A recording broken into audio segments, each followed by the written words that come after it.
Hey there, Ryan Reynolds here. It's a new year, and you know what that means. No, not the diet. Resolutions.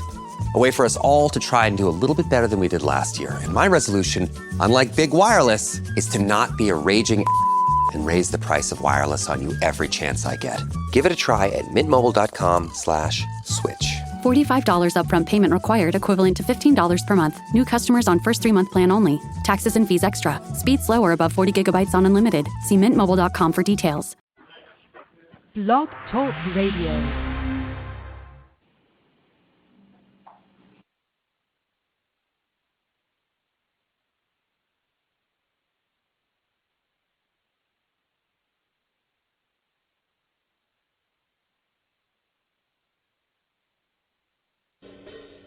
The best late-night conservative talk show in America, Sackheads Radio.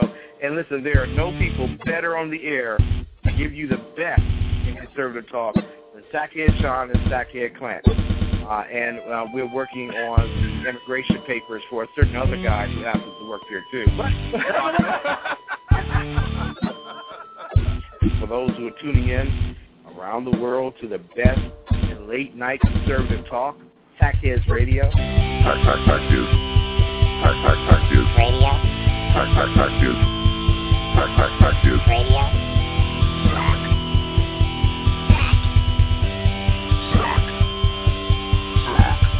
The best late-night conservative talk show in America.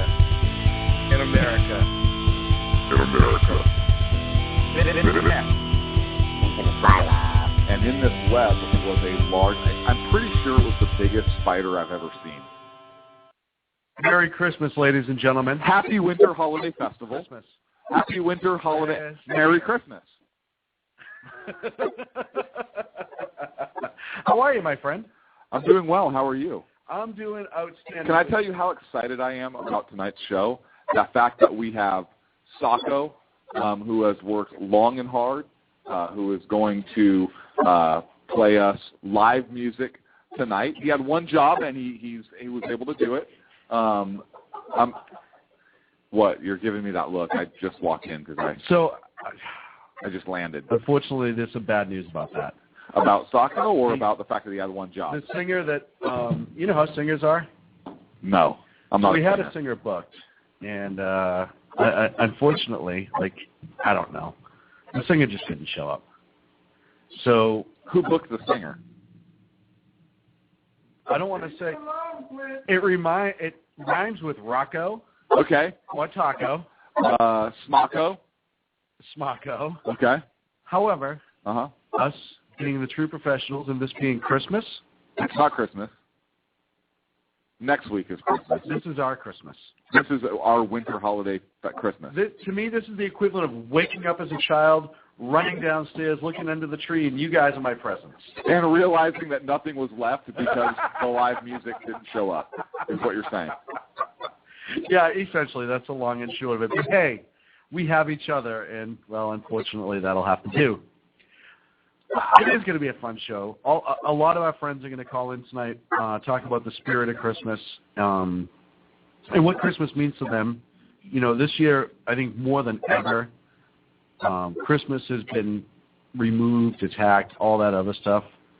So it was one of the things we were talking about, how we wanted to work our way around Christmas. Should we do a Christmas show or not? We wanted to make sure that Christmas got its just due. When is the federal government going to get rid of the holiday Christmas as an official federal holiday? I don't want to think about it. I really don't want to think about it. And replace it with Obama Day. I thought we weren't going to do politics. We're not. It's a question about Christmas. We have to do something to fill the time that we're not having live music. I know. You know, it's... At least Sacco downloaded some Christmas music. Sacco did download some Christmas music, so that's pretty cool. Like South Park Christmas songs, or...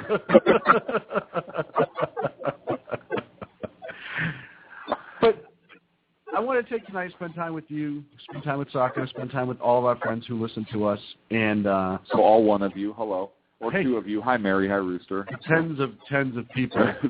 The ones of people. But I really just wanted to. We talk about politics and we get a rise out of us all year, and we get aggravated and you get aggravated. I'm the calm one. Yeah, I'm the one who's easily excitable in the two of us. I'm the mild-mannered, meek and fragile one.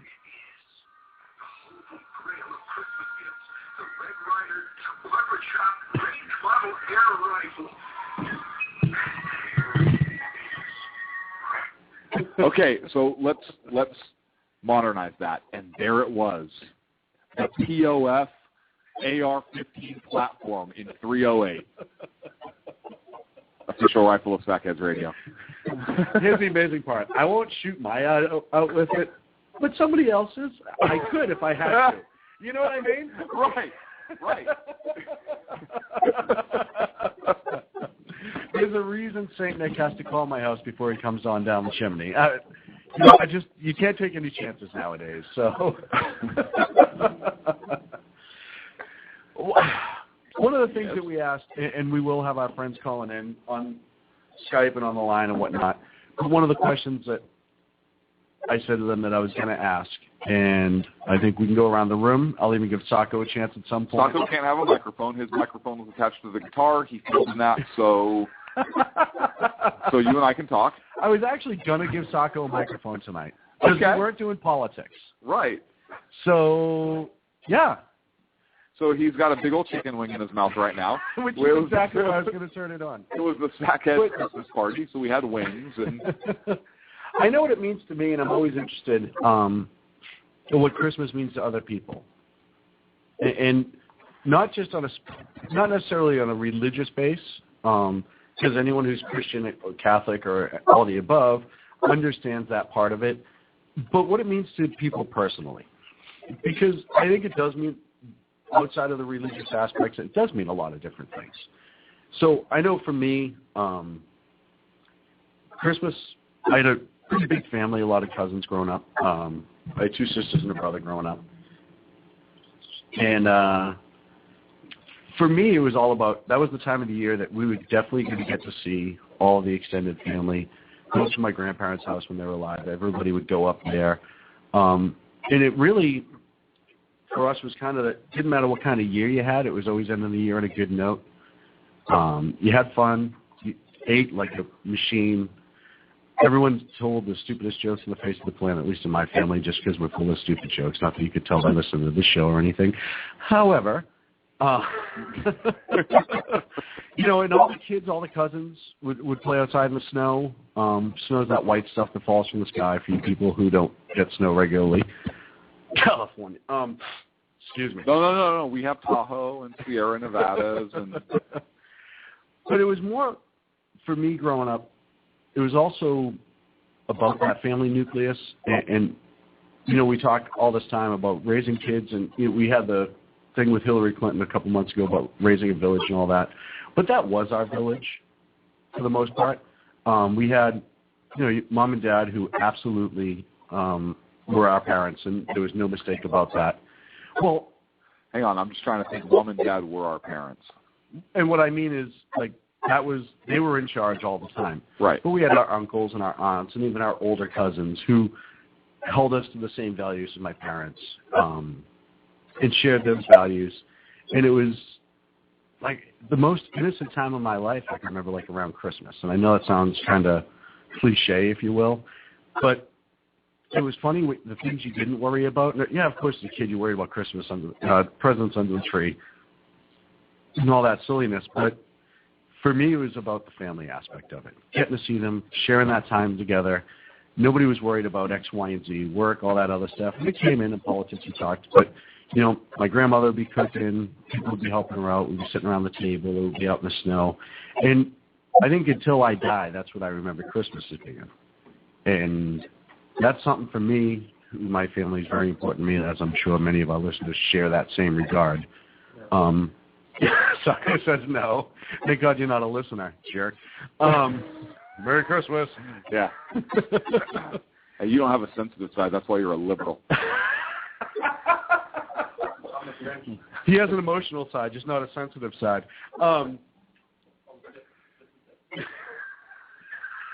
All I hear, wah, wah, wah, wah, wah. It's like a Charlie Brown Christmas special across the way over here. That's great. Speaking of Charlie Brown, is Franklin calling in tonight? Franklin will be calling in later. Okay. So that's what it means to me. So if anyone else wants to call in, phone number is 347-205-9399. If I can wrench the chicken wing out of Sacco's mouth from our Christmas dinner here at the Sackhead studio, maybe he can answer a phone call. Silo. Sorry, Sackhead Silo. Silo. So what is like one Christmas memory that stands out? And look, I know we're old enough to have several, but what is one Christmas memory that stands out in your head? Look, it could be serious or funny or just and whatever. I'm trying to think, because we talked about this. Hey, what are we going to talk about here? Let's kind of see what happens. Kind of like how we do every show. But because for me, look, I grew up very similar. I had a large family. My family's from Hawaii. No, I don't know the Obamas. And over here in the mainland, the family moved, and we always had large Christmas parties. A luau. We always did the pig, and even over here. And no, I'm not Hawaiian, but we would always get together, and every year Santa Claus would come visit. And I'm talking from as long as I could remember, and it was always at my aunt and uncle's house. And Santa Claus would always come, and it was great. I'd get together with all the cousins, and I was like 7 years young, the youngest by like 7 years, from all the cousins, my brother, and everything else. And then I had another brother who was a few years younger, but we were always the babies, and everybody else was off. So we'd get beat up on and everything else. But Santa Claus would come and give the presents to the kids. And I didn't pick up on it until later on in life. But I grew up thinking that Santa Claus was the biggest pervert that ever walked the face of the earth. Because what would happen is the kids would go up and see Santa Claus, and Santa Claus would smell like alcohol, and he would have rosy red cheeks and a cherry nose. And it would be explained that, well, Santa Claus visits several Christmas parties, and they give him eggnog and brandy or whatnot. So, yeah, by the time Santa Claus gets around to our place, maybe he's a little toasted.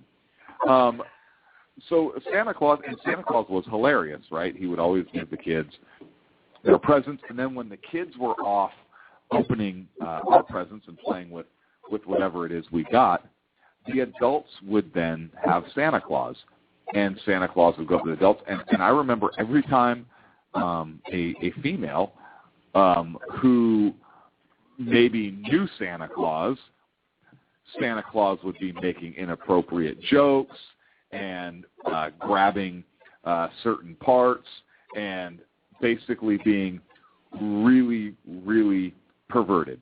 And so that's how I grew up thinking about Santa Claus. And I think Santa Claus never knew we were watching. I thought it was. He's so used to watching everyone else. Right, and I thought it was odd that every year Santa Claus would grab on and like flirt and mess around with a different female member of our family, because apparently Santa Claus rotated. But until I was older and kind of maybe figured out why Santa Claus was that way, in which case I found it absolutely hilarious. But all the kids we'd talk, we'd be like, Santa Claus is not the jolly. I mean, he's jolly, but he's a horny old bastard. So I didn't realize Rooster was coming over to my house when I was younger. But that would make sense. But when he was in his mid-50s. Yeah, completely makes sense. So that's kind of what I remember growing up, and then I have several Christmas memories, but one that is still kind of talked about today. When I was a younger man, and I kind of just got out on my own, right? And I had a new job, and I was stationed in an area away from my home. I took a job away from an area from where my home was, and I had to work at the nighttime, and so Christmas evening, my mom came over with my brother and his wife and my niece and some family, and I made Christmas dinner. Now listen, I was a young man. Hang on.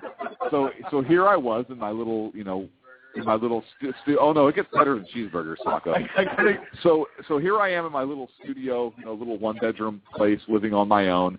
I lived at Boston Market, right? Before I go work the graveyard, and so I made and it's referred to this day in my family as my Christmas spaghetti. I literally took like noodles that I just figured out like a month ago. Nailed that. Yep, nailed that, and like the Prego or Ragu or whatever it is, just like the watery sauce poured on top of the noodles, and the Parmesan cheese in the green container. Here you go. Merry Christmas. Red and green. Christmas right there. And that was, but you know what? To this day, it's kind of a running joke with the family, and that is my Christmas spaghetti. Clint's Christmas spaghetti.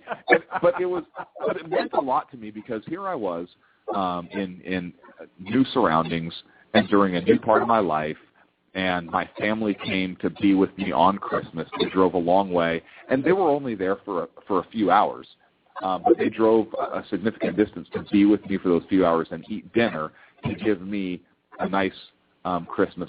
And then took off when I went to work. So that's one Christmas memory that I kind of stands out in my mind. Besides, pervert Santa. You asked for ones that stick out, and I get two. One of them's kind of like that. I'll tell afterwards. Christmas 2003.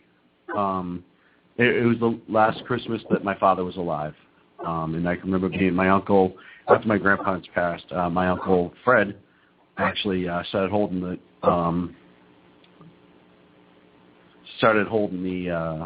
Christmas parties, yearly Christmas parties at his house. And the whole family went up there. And, my father was in rough shape the last year of his life. He was in a wheelchair, double amputee and whatnot.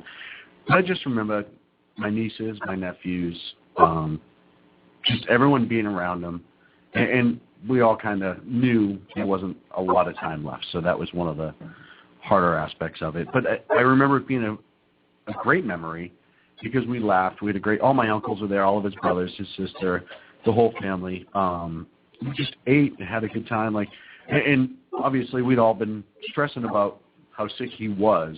Mm-hmm. And that was, again, the end of the year, good party. You forgot all about the bad stuff, remembered all the good stuff, and we had a blast that night. And that's, I think, my favorite memory. Had great Christmas as a kid, and my grandparents' house, I can remember falling asleep on the floor while the fire was burning. Everyone was watching TV and whatnot. Fortunately, one of the years the fire actually ended up in the fireplace, which was good. But, so that was good. But I had a story much like yours. I was 21 and I moved out. Story much like yours. I was 21 and I moved out. And I remember going to, or saying, my cousin was my roommate and said, "Hey, you want to have a Christmas party?" And I said, "Yeah."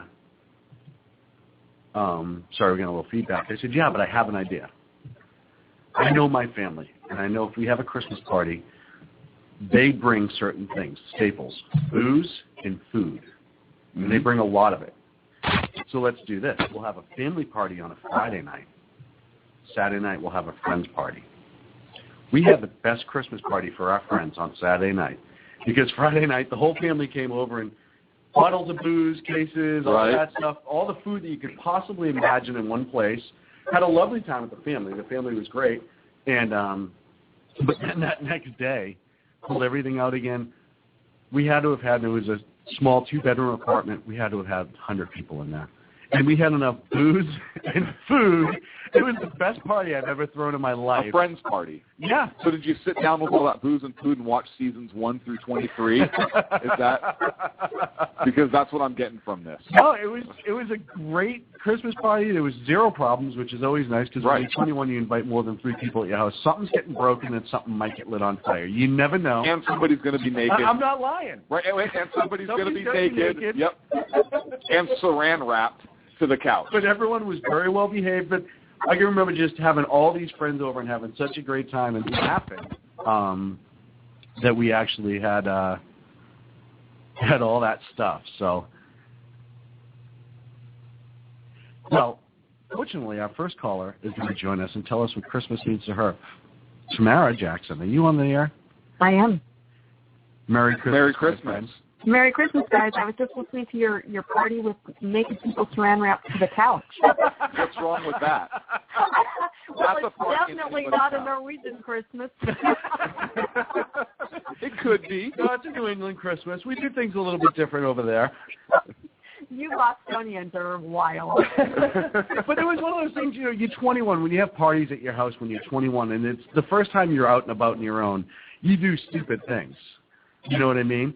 Nobody was actually saran wrapped to the couch. They were saran wrapped then placed on the couch. We're not animals. Oh, so, in Hawaii, we actually get them so hammered and then go to the beach and saran wrap them while they're wet and sandy. So, With surfboard. yeah, it's a good day. Tami J, our good friend, Merry Christmas to you. Merry Christmas.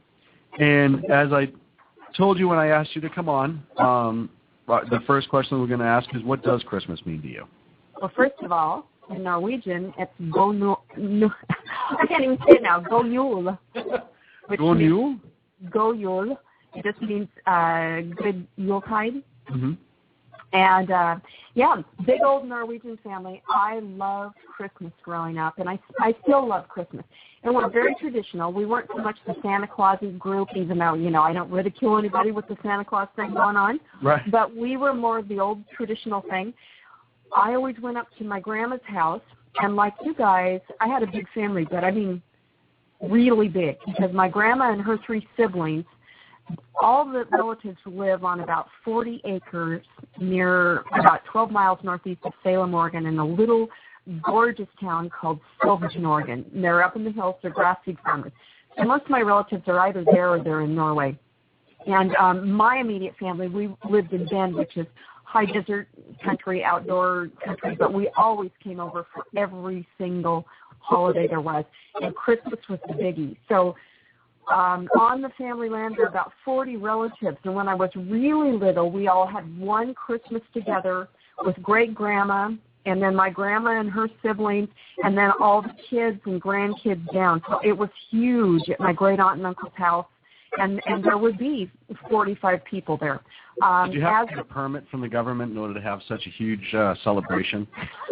Actually, you know, that's more of a protest, because you guys are saying that Christmas will be celebrated no matter who said anything. We say the word. Vikings are fearless. Yeah, sure, we'll say Christmas. Don't you be stopping me. Well, as the family got larger and there were grandkids sprouting out of everywhere, they decided that each of the siblings, my grandmother, her 2 sisters and a brother, would have their own individual Christmases. Now, mind you, I need to tell people out there that may not be of the Scandinavian persuasion, our Christmas is specifically on Christmas Eve, not Christmas Day. Christmas Day is just for re-looking at your gifts and eating all the food that is there in abundance. Christmas Eve is our deal. So a lot of people have done midnight mass or Christmas Eve services. They think that's just a little foretaste and that they get a sneak a present. That is our whole deal, folks. It's all about Christmas Eve. And it's almost magical, because this is the way it typically went. As soon as I was old enough to drive myself over to Grandma's, I did it. But other times I'd have to take the bus over, and I'd go 2 weeks early when I was really young. But Grandma and I... Buses take that long up there? they don't take 2 weeks, but our cooking and decorating did. So I'd get Grandma's place ready to clean and decorate and cook up a storm for a couple of weeks. And they had a lovely big house. She always did 2 trees. One was in the sitting room. It was about 20 feet tall, and it was just gorgeous, done by her interior designer. The other one was in the front room, and it was all traditional, where I'd make cookies and decorate them and put on it, and cranberries. It was gorgeous. And Grandma and I would make cookies and breads, and we would make, this is a Norwegian flatbread, it's lefse. It looks like a tortilla, but it's made with potatoes, tiny bit of flour, a little bit of butter, really thin, and you eat it with butter and either a jam or brown sugar, and then you roll it up. And it is absolutely delicious. It's not chewy like a tortilla. It's tender and really great, but it takes all day to make them. and you have a big lefse iron. It's quite the ordeal, but people that eat them get absolutely hooked on them. So Grandma and I would spend one day just making lefse. And by the way, is that Scandinavian for heroin? Because that sounds delicious. It could be. And we refuted the lutefisk. The old Norskies in the family would eat that, but anybody younger than my grandparents' generation could not stand it or bite it or allow it in the house. But lefse is fabulous. My Grandpa Ole would come in and say, I think I better taste the lefse. You know, the skinny guy that probably needed all the butter and lefse that he could force feed. And it was wonderful. And then when Christmas Eve came, by that time, Mom and Dad and my brothers were there. My uncle and his family with my 4 little cousins that were just adorable were there. And my other eccentric uncle, who's the one strange liberal in the family. Everybody has one, right? He would come, and we always had a pact. Don't bring up religion, politics, or energy, because if he got on his solar craze or his electric cars he was running at the salt flats, you just didn't go there. But everything else, and so we'd have a big dinner. Oftentimes we'd go to a Christmas Eve service. We'd come back. My brother or dad or somebody would read the Christmas story. We'd do that whole thing. And oftentimes there was a Mennonite church in the town that had carolers, and they were wonderful. And they would often come to the door before everything got too underway and carol us for a while. We'd give them hot chocolate, say hi to everyone, and then they'd leave, and we'd do our present thing. And in our family, I always am really amazed when I see Christmases on film where everybody dives in all at once. And maybe that's what you guys did. Yeah. In my family, maybe we're too polite or something. I don't know what the deal is. But we go one person at a time. There could be a mountain of presents. But I was always the person that handed out the presents. And I would give... That's because you were the only one that could fit under the tree. I was small enough they could lose me. But I would help, hand Grandpa a present from me, and he would open it, and I'll tend to go, thank you for the present. It goes around one at a time, and we loved it. We absolutely loved it. And then once we were done, what was exciting is I'd be calling my cousins up the road, what did you get, what did you get? And oftentimes that same evening, we'd all walk up to my cousin's house, and we'd all put on jammies and be looking at each other's presents and trying the food. And the next day was more eating and watching whatever games were on TV and eating more lefse all day long, and then visiting more relatives. There were about 6 different houses or more of relatives on this 4,000 acres. So seeing everybody's trees, tasting who had the best fudge. Auntie Florence always made peanut brittle. It was just a marvelous time, and every year that was the culmination. And if things got really boring, we'd start telling Norwegian jokes. This was a part of every holiday, which is why I can laugh at myself really well. I don't know what is wrong with all these illegals and these blacks and everybody else that have no sense of humor. They cannot laugh at themselves. Come on. Us Norwegians tell Norwegian jokes. We laugh at ourselves all day long, and we love it. Well, I tell you, Irish jokes went around the table nonstop when I grew up too. Great. It's amazing. Clint's Portuguese, so that in itself is a joke. There's really no build up to it. It's just a punchline. Yeah, but no, there is when it's a whole family of Portuguese people, and it's great because if you're if you're from Hawaii. Yeah, right. Well, so here's how that works. Huge. So how does that work? Okay, so my great-grandfather came over on a boat from Portugal in 1909. They were aiming for Florida. So the king in Hawaii at the time, Hawaii used to be kingdom. Most people know that. Matter of fact, the only true royal palace on U.S. soil is located in Hawaii, on Oahu. Well, and hey, listen, silence. You asked me a question. It's my turn to talk. So. Merry Christmas to you. Hey, just like family, right? We fight, throw food. So I believe it was Kamehameha, but the king of Hawaii sent word over to Europe that they needed laborers and workers in the pineapple and sugarcane fields. because that was their crop. They were beginning to become not really a global economy, but they wanted to start making money for the islands and whatnot. So a lot of Portuguese people came over from mainland Portugal and also from the Azores. My lineage is from the mainland, and came over to Hawaii to work the pineapple and sugarcane fields. And so my family actually, and my great grandmother's stove is actually in a museum on Maui at the sugarcane plantation there. Wow. But that must have made her mad when she tried to bake. Well, it was. She had to break in every night to use it. Yeah, it wasn't, but it was a stove that where she would That break. really ticked me off. She would bake the bread for everybody, the Portuguese sweetbread for the people working. And then so my grandmother grew up on a sugarcane plantation, living with the Portuguese families, and my grandfather worked the docks in Honolulu. But that's how my family came over there. And then the other side of the family was military that was stationed in Pearl Harbor. It was actually there on December 7th when it was attacked.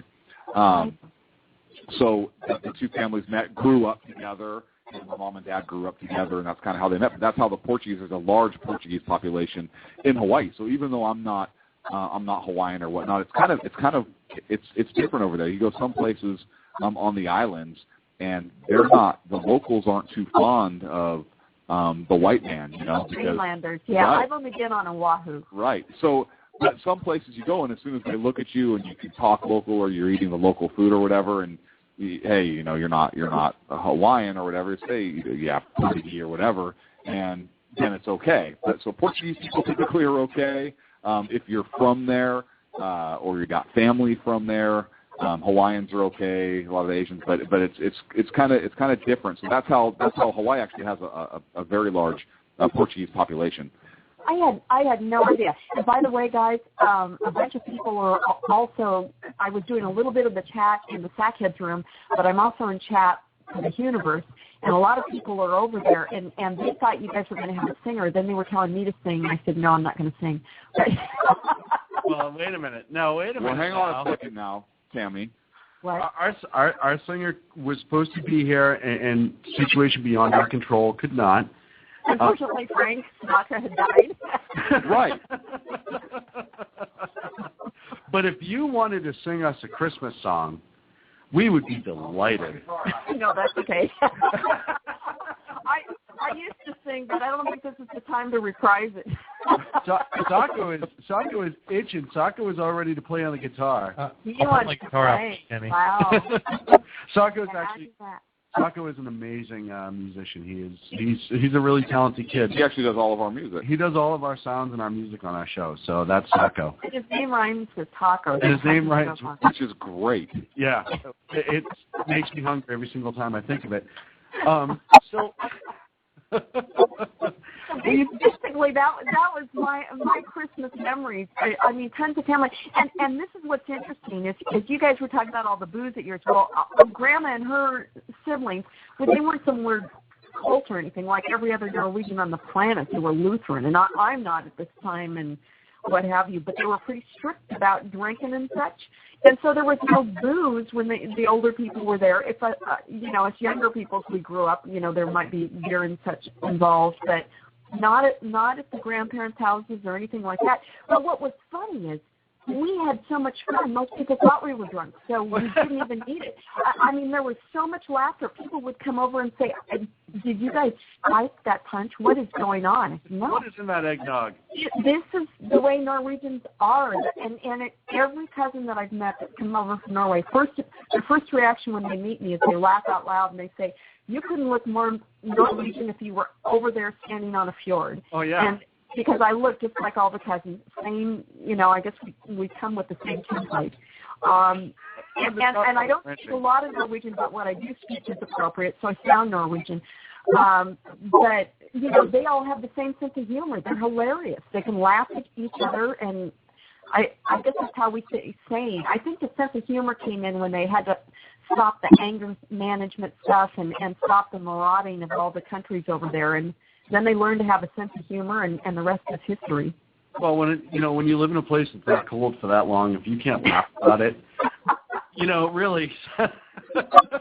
Which is why we figured out why these started making lefse because you get into the winter months. In the summer, it's wonderful. They have the midnight sun. All my family, when they go over there, they'll have barbecues at 11, 12 at night, barbecuing salmon, and it's light out. It's a wonderful thing. But what that means is in those long winter months, it's dark, dark, dark, and exceedingly cold. So we figured that the women had to figure out how to make something that would take all day long and make them very, very warm. And this is the deal with lefse. You're working with this griddle that's round, and it's about 15 inches in diameter. And you're rolling, when you make the lefse, you roll it paper thin, you put it on the griddle, and then you have a lefse turner, which is a long, flat stick that's wide. It looks like a miniature paddle that's thin. And you roll the lefse up and then unroll it on the other side to cook it. And so your fingers are getting hot, hot, hot. It's the kind of deal when you're making it and you're not in these, Arctic climates. You've got to have the window open or the air on. Even if it's winter, it's crazy. You get so hot and like, oh, no wonder they made this on the fjord. Yeah, you had to do something to melt it. I know. You mentioned something too earlier, and I think it's something that is a lost thing, and I wish it would happen more, is Christmas carolers. Mm-hmm. And that was something I saw. I was walking last week through a shopping center, and they had a group that was in there, and they were singing Christmas carols. And I stopped. I probably listened for about a half an hour because I had nothing better to do. But I don't necessarily remember them growing up, but I wish I had, if that makes sense. I think it's such a lost art, and it's such an amazing It's a part of our culture that is really, really wonderful.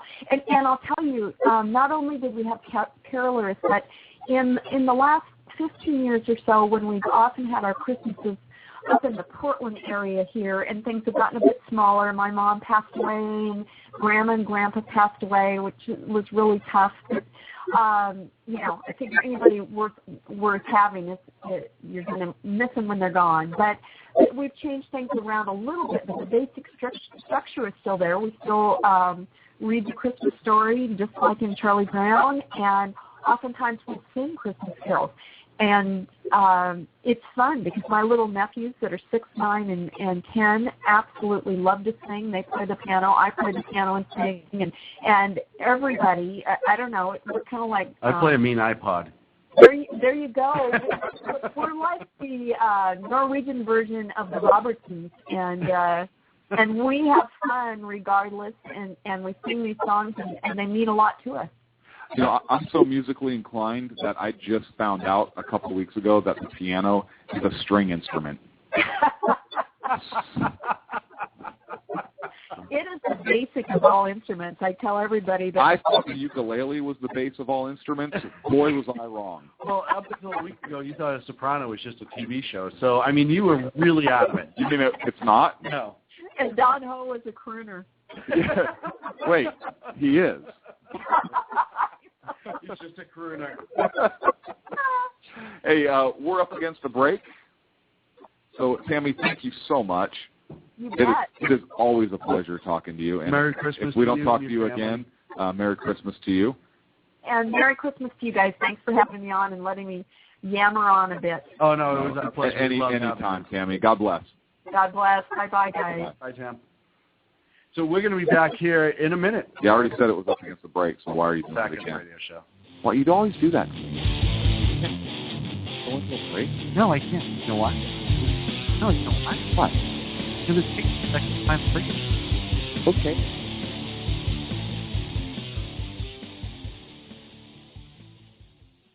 Hey, if you care about what's going on in the world, you cannot afford to miss my show.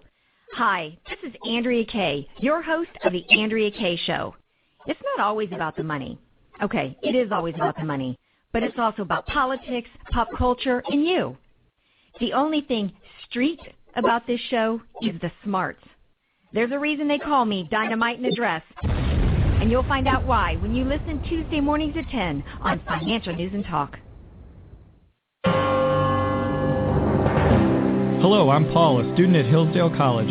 Here is my professor, Dr. Larry Arnn, on the separation of church and state.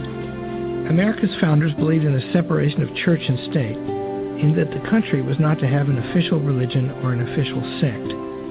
But that did not mean that government was to be hostile to religion, or even indifferent to religion, as many today argue. In fact, America's founding document, the Declaration of Independence, includes both a reference to God as the author of the laws of nature and a confident assertion that human beings are endowed by their Creator with certain inalienable rights. Far from being hostile or indifferent to religion, America's founders understood the theology of the Declaration to be an essential part of the education of citizens. This Constitution Minute was brought to you by Hillsdale College. To join the national conversation on the Constitution, go to constitutionminute.org. How you doing? John Grant here. When I'm not slaving over a hot microphone on the 405radio.com Saturdays at 10 a.m. Eastern, I check out Sean and Clint here at Sackheads Radio. We all appreciate the best political bloggers, writers, and commentators. We either get them on our shows or we make fun of them, as it should be. So check us out live Saturdays at 10 a.m. Eastern or forever on the podcasts on the 405radio.com.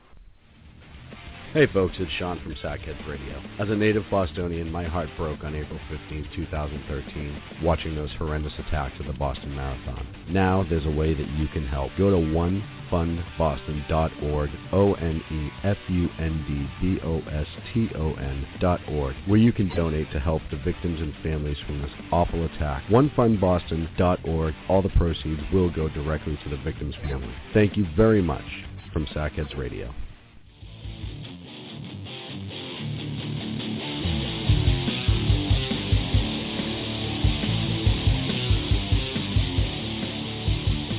Now back to Clint and Sean on Sackheads Radio, radiating elegancy and quality. Good friends.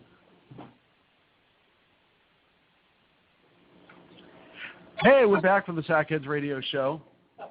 Merry Christmas. Merry Christmas. Clint, I have to thank you for proving me wrong. When you said you were going to wear Santa's outfit, right? I did not think you were going to do it. How would you not think I was going to do this? Because I told you I was going to do this. Well, the favorite part is what you're wearing underneath. Your green Christmas pajamas with the red Santa Claus on it, and it's just the pants. Right. I mean, I have obviously a T-shirt on up top. I told you I was going to wear this. Yeah, you seriously didn't believe me? No. I am completely blown away. So you win $20. Thank you. The easiest $20 you've ever made with your That's clothes not on. True, but I can't tell that story right now. It's a Christmas show.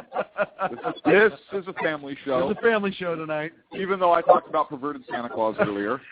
But no, we were talking about our favorite Christmas parts of Christmas. Right. You didn't make it up. It wasn't true. Right. So it's okay. True. Okay. You know, if it's fact, as we say on the show all the time, if it's fact. And there's plenty of people who can fact check that. Yeah, no, I saw the news report. Speaking of good friends and family, Greg Phillips from Voters Trust at Jump Vote, you know him as, and AutoGov. Greg, Merry Christmas to you, my friend. Merry Christmas, guys. I hope everybody's well. Yes, sir. Merry Christmas to you. I hope all is well with you also. Absolutely. How are you? You know, I'm doing really good. It's I know we're not allowed to talk about politics, so I'm still sort of in mourning over what the idiots in D.C. did today. But you know, it's such a great time of year and a joyous season, and as disgusting as they are, it's still easy to be thankful for all that I've got, all that I have. Well, you know, it's one of those things. If you can enjoy this season with as terrible as Washington, D.C. is right now, it really shows you the impact of the Christmas season and what an amazing season it is. They're the only people on the planet that during the Christmas season that would make me just want to fly to D.C. to piss on their shoes, but can't do that this time of year. Hey, we'll cover the story. Yeah, exactly. I'm sure you won't be the only ones, guys.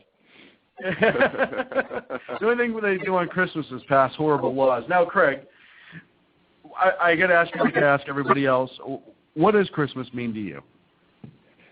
You know, Christmas for me growing up, unlike a couple of your callers and you guys, I had a really small family, and Christmas was all about my mom. I mean, my mom was just miss Christmas. I mean, she would have, my brother and I, along with my dad, out putting up the big giant Christmas lights on the house, just after Thanksgiving. And she was always playing not just Christmas music, but the old school Christmas music, the Andy Williams Christmas album and the Time Life Christmas music. And those songs are all sort of burned into my brain. In fact, I found myself this morning as I was getting ready for work, turned on Spotify and put on the Andy Williams Christmas radio station on Spotify, and I'm sitting there listening to all this stuff and sort of going back in time with my mom. But my mom was what it was all about to us, and I miss her every day, and I especially miss her during Christmas.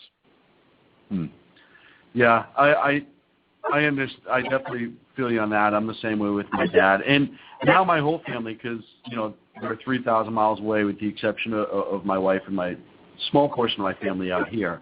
But it is amazing what Christmas brings back for memories and all the good stuff it brings back. Yeah, absolutely.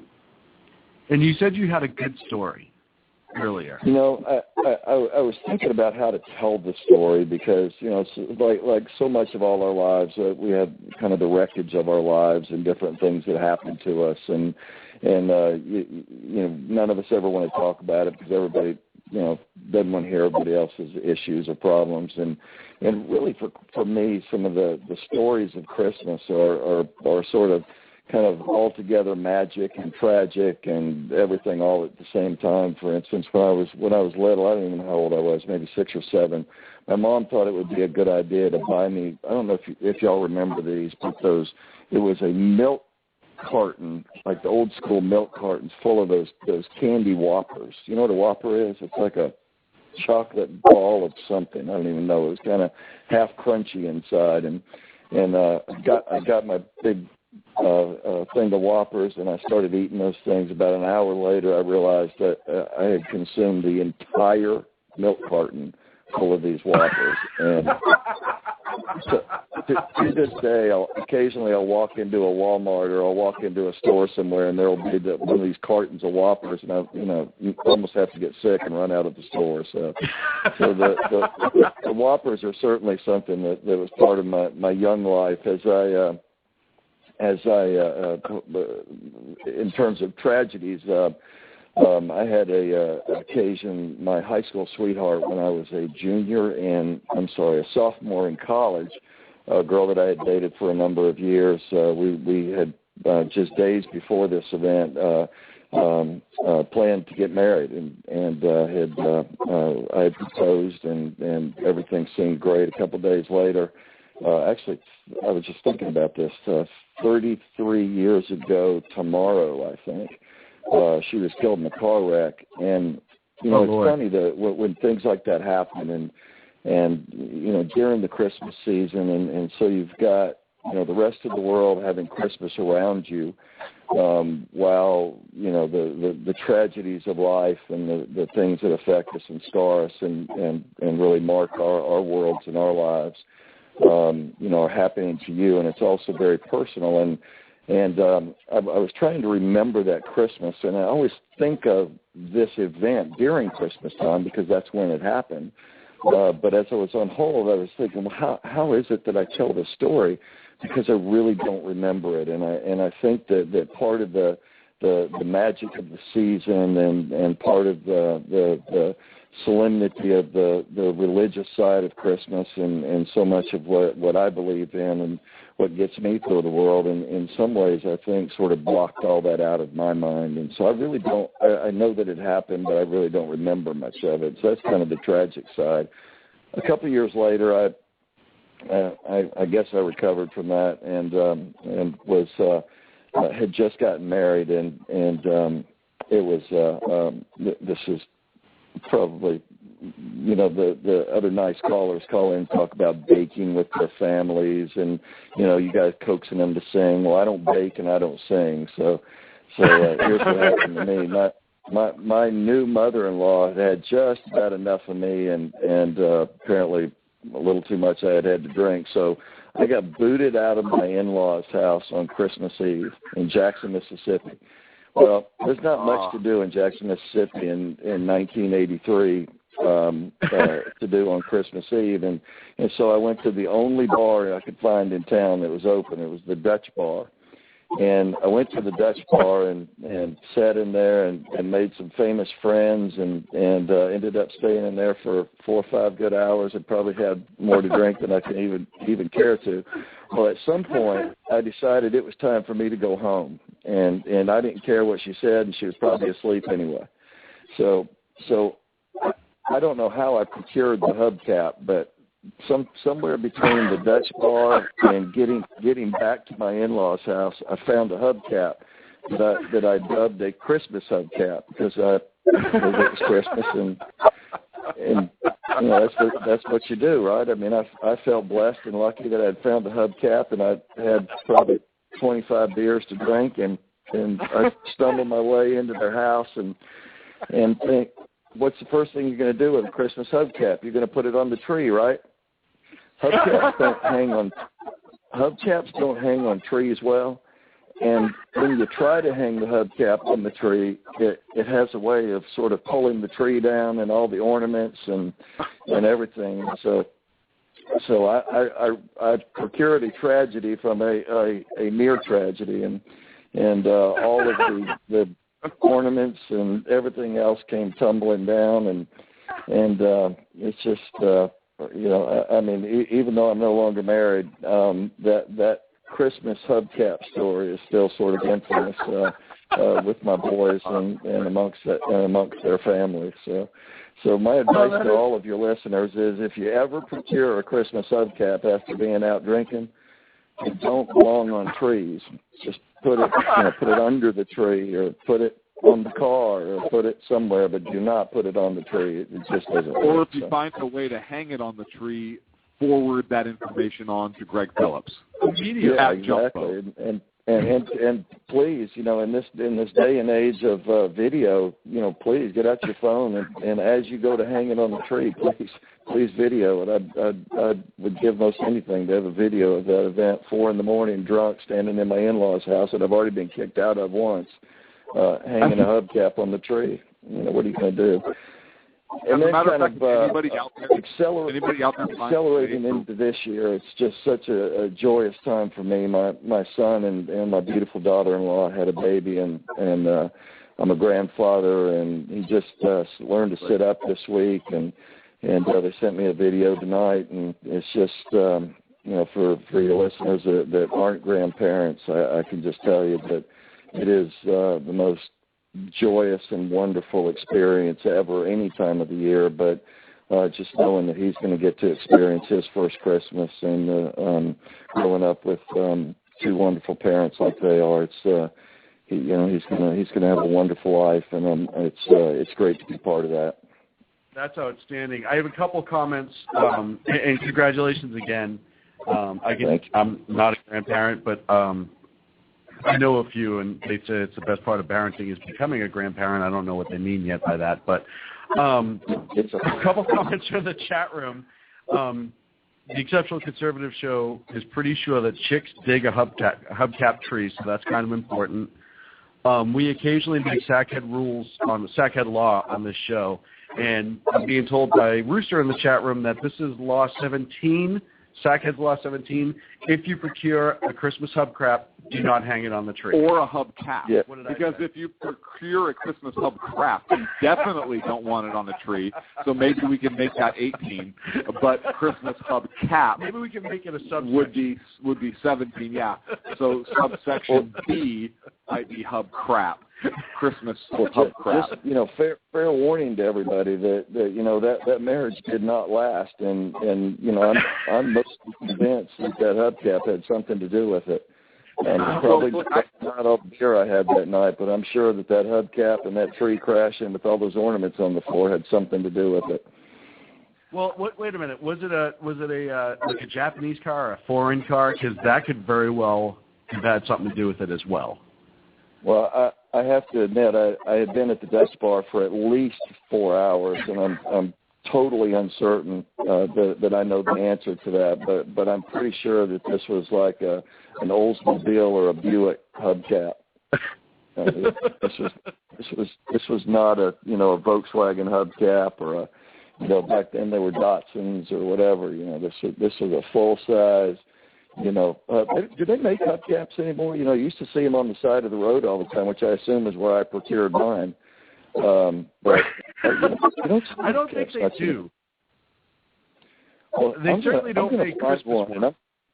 I'm going to find one for y'all, and I'm going to send it to you for Christmas. And I want it to be sort of a sackhead hubcap, and you can always remember.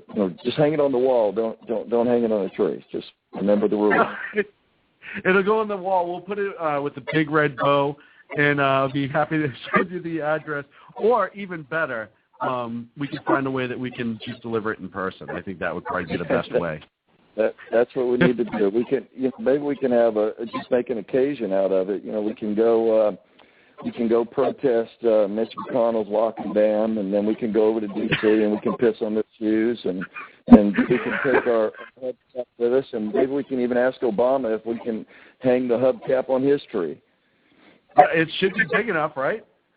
That tree would hold it, I would guess. I'm not convinced that a hubcap belongs on any tree, let alone the house tree or national. Maybe we could meet at the Dutch Bar in Jackson, Mississippi. Was it Jackson? And we could start from there. We can start there and then head up to Tennessee and go from there.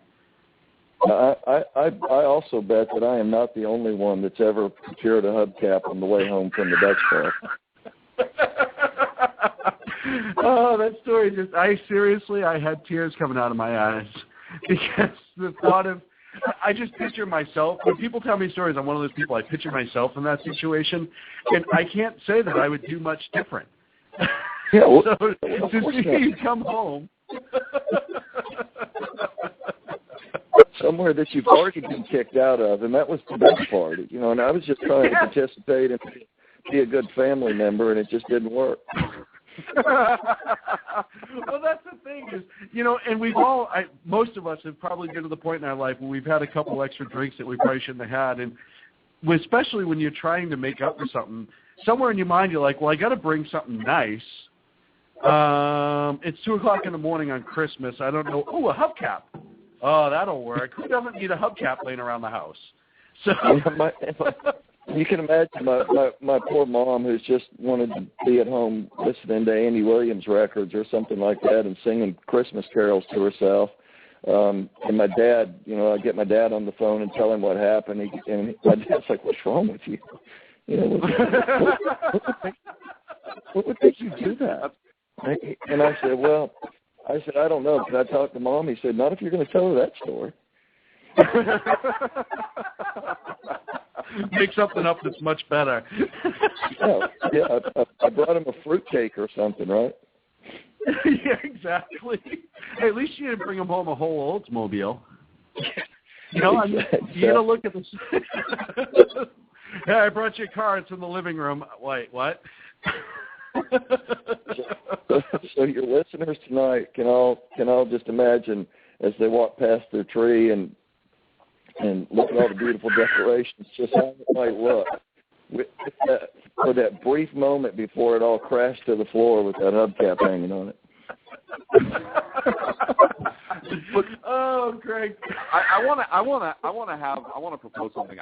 If anybody can figure out how to properly hang a hubcap on a tree, send us the photographs. Yeah, this might have to be a new Christmas tradition. Craig, we might have to make this go viral. I love that. I mean, let's do it. I mean, in the days before things were viral, it was certainly viral inside my in-laws' family. So Christmas tree hubcaps, get the pictures to us as soon as you possibly can. You can tweet us at Sackheads. Make sure if you tweet us, you throw at Jump Vote into it so Greg can see it as well. We'll put them up on the website when we get them. That would be great. Oh, yeah. And it has to be a real hubcap. It has to be a real hubcap. You can't cheat it. Right. Like, I don't want anything. And bonus points if you paint some kind of Christmas slogan on it. Yes. Right? Or decorate it somehow. Like maybe the O in the center could be like the Obama or oh crap, what did we do, or something like that. Be creative. Exactly. Listen, I don't know if I have another moment to tell one last story, but I have another piece of advice for your listeners about Christmas trees, some things that don't work. Well, years after the Hubcap incident, and I had kind of righted my personal ship a little bit and sort of found my way into a new family, and we lived in Atlanta, Georgia, up in Marietta, Georgia, and back behind my fence was a federal wetland. And for me, it became Greg's personal dump. So everything that needed to go back, needed to go somewhere that couldn't go in the garbage trucks went behind my fence, including old Christmas trees. Well, after a couple of years, now there's a stack of Christmas trees along with, yard trimmings and everything else back there. And, I'm being encouraged by neighbors and my family that, we got snakes and everything else back in here. You got to go take care of your pile of Christmas trees. So, having watched enough of cartoons in my life and enough television, what's the first thing you're going to do if you're going to go burn something? You're going to get your gas can, you're going to pour some gas on the Christmas trees, and then you're going to get away and you're going to dribble the gas out to wherever you're standing so that when you light the match, you're nowhere near the Christmas trees. Because it's going to explode. Well, I did that, and my whole family's in the house looking out the back window. And to hear them tell the story, there was something akin to a sonic boom, and the flashpoint for gasoline-infused Christmas trees is way more explosive than anything I ever imagined. Well, it burned the hair off my eyebrows and off my arms and everything else. That thing exploded on me so fast. It took me at least 3 weeks to get over the boom. I hear ringing in my ears and everything else. So on top of my advice to all your listeners and to you guys about your hubcap, your Christmas hubcaps and how they hang on the trees, my advice is don't pour gas on an old Christmas tree, and if you do, don't light it because it just doesn't work. Sadly, all I can picture is something out of the movie Christmas Vacation with Cousin Eddie and the sewer gas out front. Exactly. So I'm back there in a federal wetland in a no-touch zone blowing things up, and of course, the neighbors see fireballs back behind my fence, and they're calling the fire trucks and everybody else. Everybody thinks it's some sort of a gas leak and an explosion. Here I am all singed walking up having to tell everybody, oh, it's all right, it's just me. I'm just blowing up my old Christmas trees. A Christmas star? You're the only person I know that blows up their Christmas trees when they're done with them. That's not true. I know a couple guys. That's a different story. Right. You're Well, right. here's an idea. Let's not start the tradition of blowing up our own Christmas trees when we're done. That's something that we don't want to take off. Exactly. Literally. But if you do and you get some video of that, please send that too. Okay, so what Greg is proposing, and Sackheads Radio does not necessarily endorse, is Christmas tree launch. Now listen, it's shaped similar to a rocket. Hear me out on this. So you stand it up. Bugs Bunny's done this once before, and it worked out pretty well, so I can't see how this would go wrong. Right, and that's humor for those of you that are taking notes right now, saying, "Oh, I think I can launch this." Yeah, no, please don't launch anything. But if you do, send us a video. Look, I'm pretty sure if the FBI thinks that potato cannons are weapons of mass destruction, I'm pretty sure that launching Christmas trees falls right in that same category. So you'll probably get a visit from ATF or somebody if you do that. Yeah. What am I being charged with? Launching Christmas trees. We have a new classification for explosives. Yeah, it's coniferous explosionist tree. Wait, what? it's a Christmas tree that you blow up. Really? Yeah, well, we heard the terrorists are starting to use it in the Middle East. That's a marijuana plant. It's not a Christmas tree. Oh. There's enough idiot judges around these days that Obama's people just got approved. I'm pretty sure that I could end up in jail with the statute of limitations, even though this was some 20 years ago. I'm pretty sure that's still alive and well in their mind.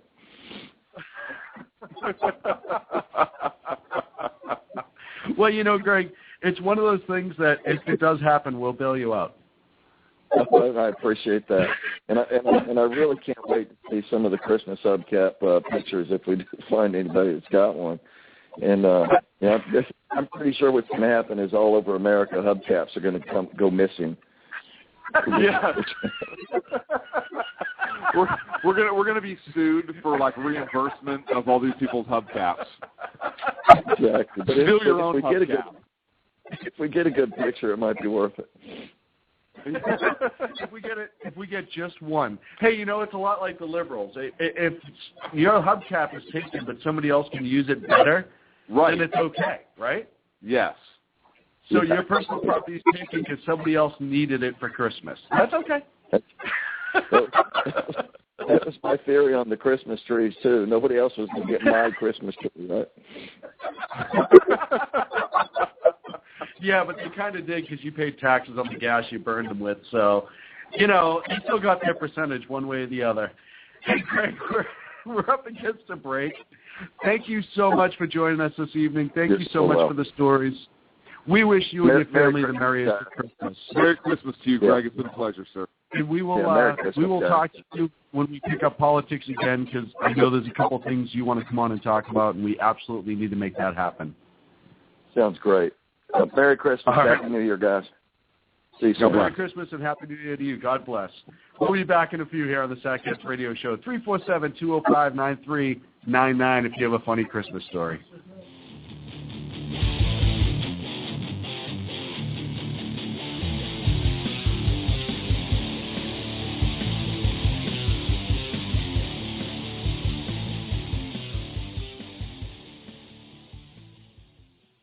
Hey, if you care about what's going on in the world, you cannot afford to miss my show.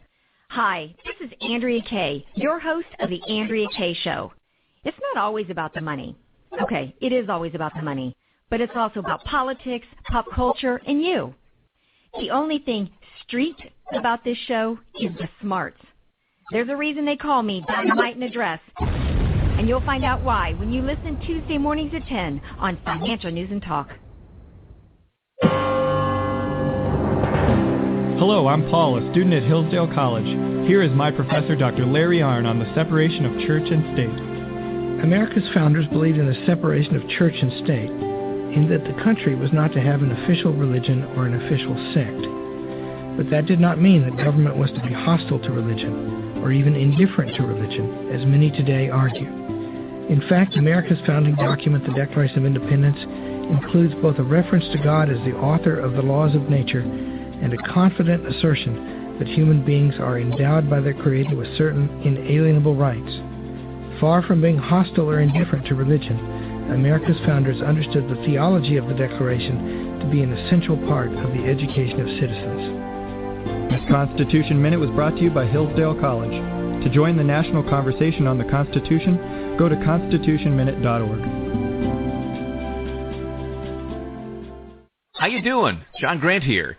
When I'm not slaving over a hot microphone on the 405radio.com Saturdays at 10 a.m. Eastern, I check out Sean and Clint here at Sackheads Radio.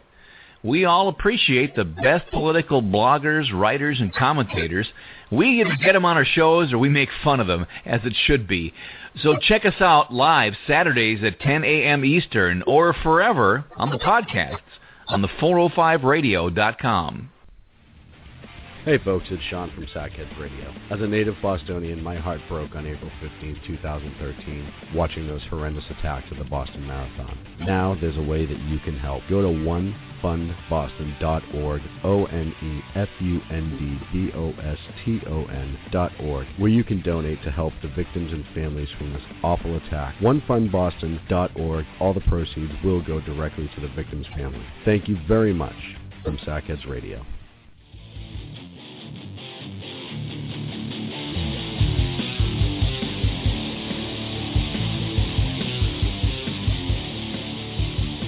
Now back to Clint and Sean on Sackheads Radio, radiating elegancy and quality. Damn right we're radiating elegancy and quality on this Christmas show. So, Mary, in the chat room, has been a great friend of ours in the show. Thank you, Mary. She actually linked, we're not supposed to do politics, but she linked a story, and it is Christmas related. So we're going to share it. The story can be found at nationalreport.net. It's /9-year-old suspended saying Merry Christmas teacher. You can find the story there. And it is a Christmas-related story. We're not talking politics. But this is out of San Francisco, California. Weird. There's a 9-year-old student was at Annan Elementary School, again in San Francisco, California, and he has a homeroom teacher. The teacher's name is Paul Horner. Paul Horner, Horner, I believe. And he's an outspoken atheist, 35 years old, according to the story. And this 9-year-old boy wished his teacher a Merry Christmas. Very nice of him. The teacher didn't think so. He actually had the child suspended from school for a week for saying Merry Christmas. CNN did a report. According to this article, the boy said, "I say Merry Christmas to everyone." The boy's mom was very upset. She said, quoting, "You don't traumatize a child who loves to go to school, who wanted to be early every day. You don't make him cry just for wishing someone Merry Christmas." Reporters spoke with this bonehead teacher as he was leaving the school on Tuesday, and this is a quote from the teacher, according to this article. Quote, "I warned the children not to bring religion into my classroom. Maybe he'll listen to adults next time." Wow. You know what's funny is isn't Christmas let's take religion out of it, although you shouldn't because Christmas is Jesus' birthday, but is it not a federal holiday? It absolutely is a federal So holiday. this teacher then suspended a child for recognizing a federal holiday. Yes.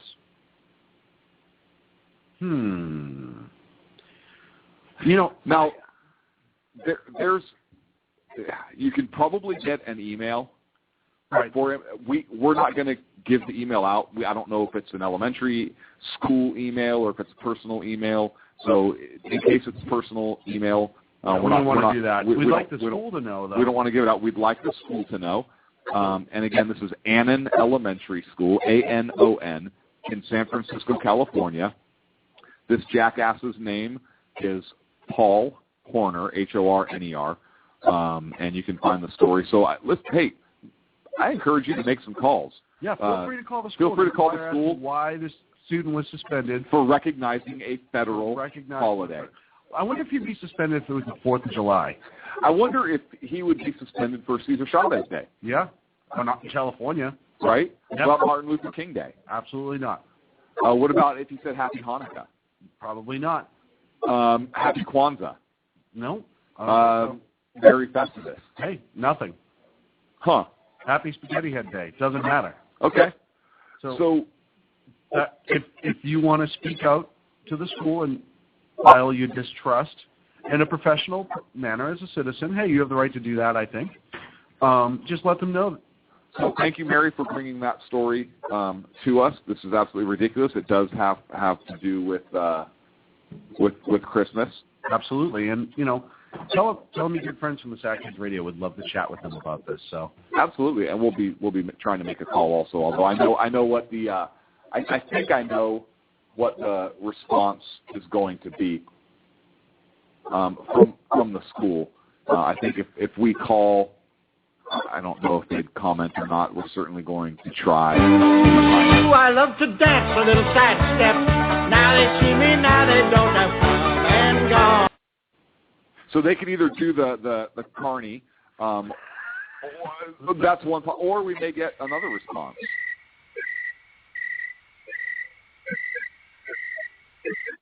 Yeah.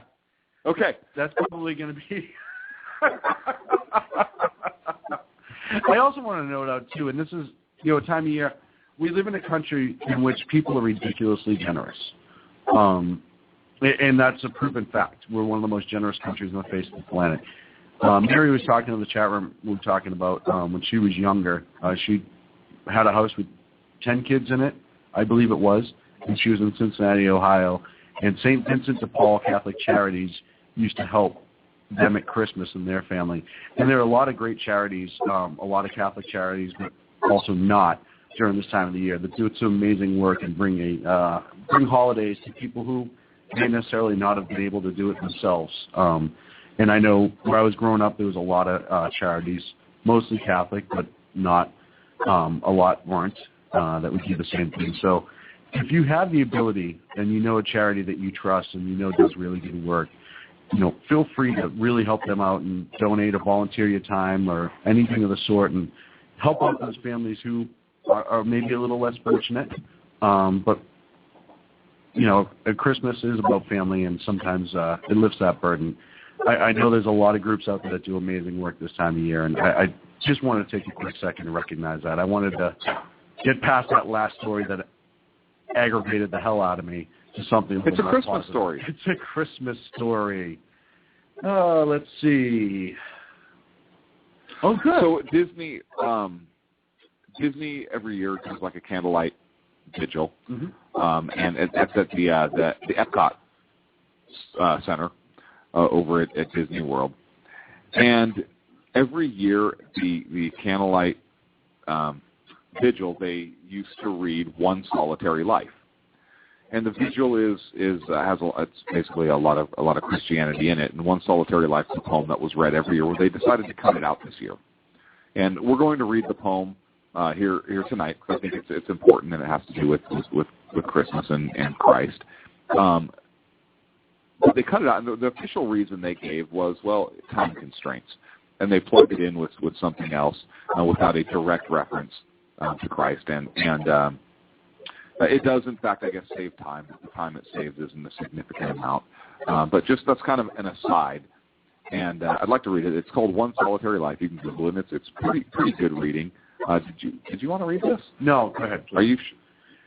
You and I both know stories like this with a Boston accent don't necessarily... This is true, because Jesus did not have a Boston accent. Wait for the 12th the night before Christmas, because that's going to be real gentle. Yeah.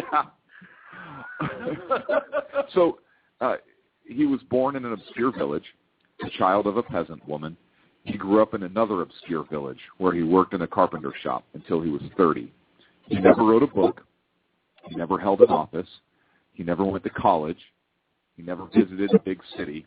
He never traveled more than 200 miles from the place where he was born. He did none of the things usually associated with greatness. He had no credentials but himself. He was only 33. His friends ran away. One of them denied him. He was turned over to his enemies and went through the mockery of a trial. He was nailed to a cross between two thieves. While dying, his executioners gambled for his clothing, the only property he had on earth. When he was dead, he was laid in a borrowed grave through the pity of a friend. 19 centuries have come and gone, and today Jesus is the central figure of the human race and the leader of mankind's progress, except for the progressives.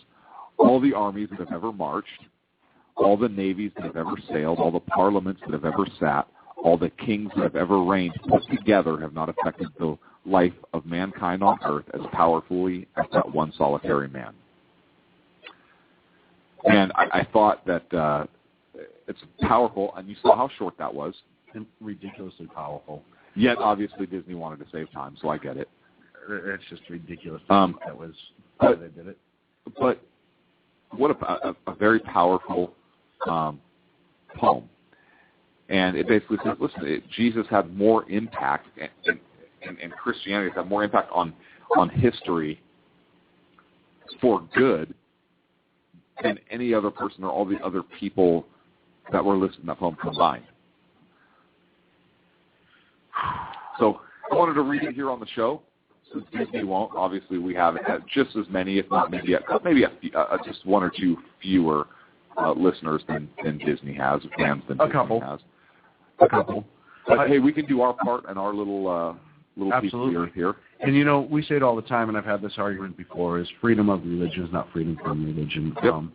You know, there's that story out of Massachusetts, out of Newton, and I know we have Rooster on hold, but where people are trying to petition to get this one. There was this Newton firefighter who, and I actually know a relative of the family, but who every year decorated his house to celebrate Christmas and went over the top, a la Clark Griswold, sort of, but not to that extreme. But it was very elaborate. And now there are people in the neighborhood who are trying to, and since he passed, his family has kept the tradition going. Mm-hmm. And there are people in his neighborhood who are trying to get them to not do it anymore, saying that it's offensive to them and their beliefs. But it's just so ridiculous how we find ways to be offended in this country. Yeah, too bad. It's on private property. It's completely aggravating. There's another Christmas story that is actually pretty important, I believe, and it's a story that I actually share with my kids at Christmas time, and it's the story of how our country really today, that the revolution was saved on Christmas, 1776, by General George Washington, and specifically his crossing of the Delaware River and the ensuing Battle of Trenton, where General Washington took on the Hessian army that was stationed at Trenton in a surprise attack, and saved the revolution. Look, at this time in December of 1776, and I think it's a Christmas story that gets neglected a lot in this country. It's very important, especially if you understand how the revolution was unfolding at the time, how the war was unfolding, the condition of the Continental Army, and really what a brilliant and a bold move it was on behalf of General Washington, and really saved the revolution. I firmly believe if General Washington had not attempted this attack, our country probably would not exist today. And it's just one of several examples where George Washington really saved the cause. But the Americans had suffered a string of defeats. The army was in shambles, really. Many of the soldiers in the winter, many of the soldiers had no shoes, very little clothing. Their feet bled as they marched. And the armies could have set up for winter quarters. A lot of the enlistments were up, and General Washington knew that if there was not a victory, if there was not something to galvanize the troops and really kind of ignite a spark, that the revolution would collapse. There would be no army. Nobody would re-enlist. Nobody would want to come and enlist in the military and fight for the patriot cause. So the Patriots had lost both Forts Washington and Lee at the time, so they'd suffered major defeats. The night, it was Christmas Eve night, and Colonel Rahl was the commanding officer of the Hessian troops stationed at Trenton, and the Hessians were mercenaries, basically German troops, and they'd been celebrating. They didn't believe there would be any kind of attack coming. General Washington wanted to cross the Delaware River, which was a flowing river, huge chunks of ice. They were kind of by McConkle's Ferry, and ferry his troops across, and then split up in a two-pronged attack around Trenton, and attack just before dawn. Getting the entire army through the Delaware River, which was treacherous just in its own right, and the men were in such a condition. that forcing them to march after that in the condition they were in was just horrible. But he was able to get the troops across about 4 a.m. by the time he got everybody across. And he wanted to be across just after midnight. Colonel Knox was instrumental in getting some of the cannon pieces across and whatnot. And General Washington planned and then executed the attack on the Hessians, where over 900 enemy soldiers were defeated and captured, and the Patriots suffered 0 kills, 2 Patriots injured. That's amazing. It was such a victory that it re-galvanized, it reignited the Patriot cause. People re-upped their enlistments. More people came, and the war effort was saved as a direct result. It reignited the spark in the revolution and saved the cause and saved our country. And it's one of those Christmas stories. It is a Christmas story. Absolutely. But that really, without George Washington and without the crossing of the Delaware and the subsequent Battle of Trenton, we wouldn't have this great nation we've had. So that's something that I share with my kids at Christmas time. Some people say, wow, you're really comfortable. And Sacco. Yeah, wingnut. But listen, Santa Claus doesn't come down the chimney at my house. It's George Washington that comes down the chimney and gives gifts. St. George. We call him St. George, and he doesn't wear a red, stupid, pointy hat. He wears a tricorn. He wears a blue 3-pointed hat. Right. The tricorn. He doesn't have a white beard, but he had white hair. White hair. Dad, is George Washington coming tonight? Yes, son. Tonight. Who's Santa? I don't know. Washington kicked his ass. He was red. To the ho, ho, ho. Yeah. Hear ye, hear ye, hear ye. Hear ye, hear ye, hear ye. So Santa was British? Yeah. Yeah, Santa was British. Instead of sleigh in a red coat.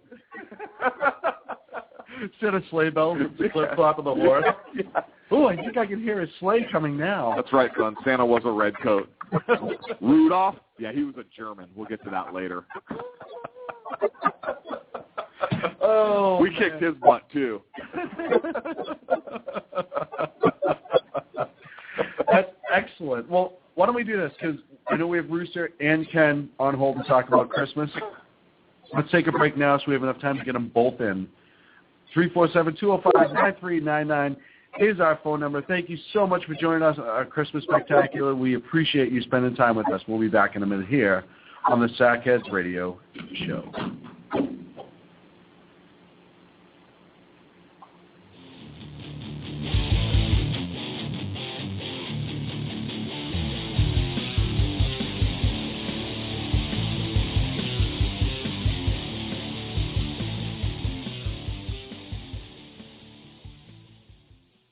Hey, if you care about what's going on in the world, you cannot afford to miss my show. Hi, this is Andrea Kay, your host of The Andrea Kay Show. It's not always about the money. Okay, it is always about the money, but it's also about politics, pop culture, and you. The only thing street about this show is the smarts. There's a reason they call me Dynamite in a Dress, and you'll find out why when you listen Tuesday mornings at 10 on Financial News and Talk. Hello, I'm Paul, a student at Hillsdale College. Here is my professor, Dr. Larry Arnn, on the separation of church and state. America's founders believed in the separation of church and state, in that the country was not to have an official religion or an official sect. But that did not mean that government was to be hostile to religion, or even indifferent to religion, as many today argue. In fact, America's founding document, the Declaration of Independence, includes both a reference to God as the author of the laws of nature and a confident assertion that human beings are endowed by their Creator with certain inalienable rights. Far from being hostile or indifferent to religion, America's founders understood the theology of the Declaration to be an essential part of the education of citizens. This Constitution Minute was brought to you by Hillsdale College. To join the national conversation on the Constitution, go to constitutionminute.org. How you doing? John Grant here. When I'm not slaving over a hot microphone on the 405radio.com Saturdays at 10 a.m. Eastern, I check out Sean and Clint here at Sackheads Radio. We all appreciate the best political bloggers, writers, and commentators. We either get them on our shows or we make fun of them, as it should be. So check us out live Saturdays at 10 a.m. Eastern or forever on the podcasts on the 405radio.com. Hey folks, it's Sean from Sackheads Radio. As a native Bostonian, my heart broke on April 15, 2013, watching those horrendous attacks at the Boston Marathon. Now there's a way that you can help. Go to onefundboston.org, ONEFUNDBOSTON.org, where you can donate to help the victims and families from this awful attack. Onefundboston.org, all the proceeds will go directly to the victim's family. Thank you very much from Sackheads Radio.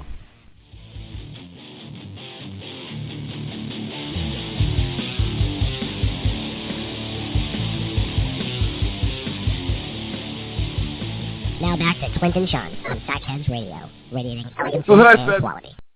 I said, that's not a reindeer, that's a sawhorse. Seriously, right? I couldn't even... Oh, man, you come up with some... It's not as good as the alpaca story last week. That was the best. Oh, my God. Oh, so... Are we back? We are back here on the Sackheads Radio Show. Well, you know, sometimes I like to just let you go. But since it was a Christmas tradition... Red, white, and blue. That's a joke, son. A flag waver. Our good friend Rooster from Conservative Outcry.net joins us on the air right now. Rooster, my good friend, Merry Christmas to you, sir. Merry Christmas to you, Clark, Ellen. Happy Winter Festival, Rooster. Happy Festivus. Yeah, I got enough of that the other night. Merry Christmas, my friend. How are you? Merry Christmas to you. I am doing quite well, although I don't know if I can top a hubcap on a tree. Was that not an amazingly great story? Great story. What was strange about that, as soon as you guys started talking about firing a tree, the first thing that popped into my head was the potato cannon. So, hey, Rooster, I don't know if anybody told you, but Rooster, the potato goes in front. That actually reminds me of a story that we'll tell on July 4th. This is Christmas. I have a story for you. Has to do with fireworks.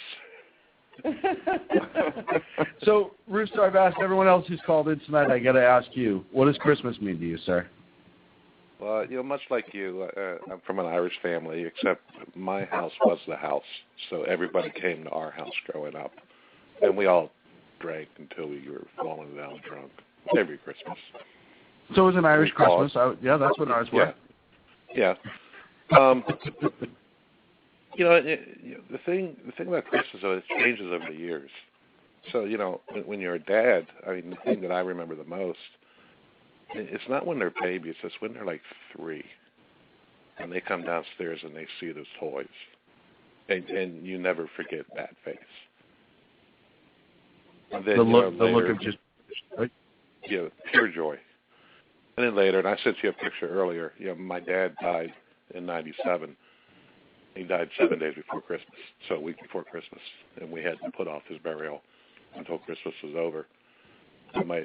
We joke about it. My dad actually was in the Korean War, and he served on the Nautilus, which was the first. No kidding. Powered sub, yeah.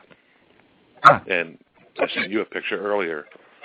In the CT designation means he was a photographer, I believe it is. Mm-hmm. So during those days, you know, in the early 50s, on the nuke subs, you know, that was a big deal back then. And there was a lot of things going on in the world because if you remember, Russia had missile capability that we didn't at the time. And those subs were our way of showing the Russians that, hey, we can do something too. So Christmas has multiple meanings.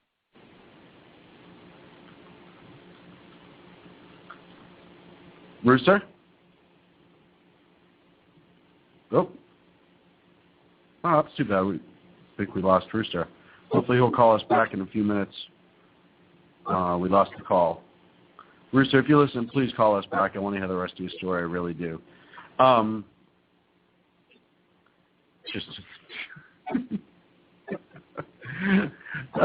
love our Twitter feed.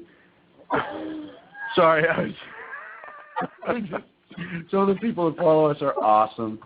Well, not to be undone, and a good friend of ours also joining us, and Rooster, we will absolutely take when you get back on. I don't know what happened or why, but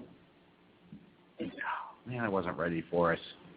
Ken, our good friend Ken from the Exceptional Conservative Show. Look what I got here. Hey, where are the white women at? Ain't nobody got time for that. I was going to play Jingle Bells after that or before it, but I didn't have time to work it out. Ken, how are you, sir? Just fine. Listen, thank you all so much, and Merry Christmas to each and every one of you. Merry Christmas. Merry Christmas for that, and all your family. Thank you so much. For saying that you could be expelled from most schools in America now. So I take my risk. That kid was in San Francisco, right? And in elementary school. I tell you. I absolutely take. Listen, that story that Rooster had, first and foremost, can you read Rooster's name from the chat room? This Evil was by Rooster? request. What is it? Evil Rooster? There you go. Thank you very much. Sacco 10 points. There you go.